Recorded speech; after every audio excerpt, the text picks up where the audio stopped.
Good morning, good morning, good morning, good morning. All right, y'all. So today I was reading the Bible, right? So first of all, it's a good morning message. Yes, I was reading the Bible this morning, right, in my bed, and I was reading Genesis 50, right? And in Genesis 50, in the scripture, it spoke about how um,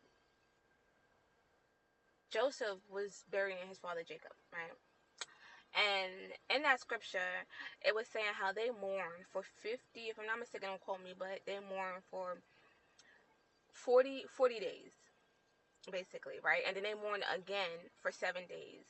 And when I read that scripture, I automatically thought, like, take the time to mourn, right? To be sad, to like in that moment when things happen, it's important that we take the time, right? Because when we don't, right, and we don't take that necessary time that it needs, we don't allow it to refresh, we don't allow it to sit, we don't like dissect it more so and call it out and say what it is so that it can lose its power. It will then show up over time where you'll be sad. One day you're waking up and you're all of a sudden you're sad, or you're all of a sudden you're like, oh my god, like why am I upset, or why am I yelling, why am I irritated?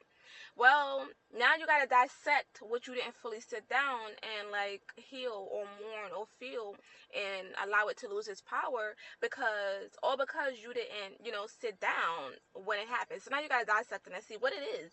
What exactly is this, right? And then that becomes harder because now you gotta ask yourself questions that you don't even know. That's hard. Like trust me, I've been through it.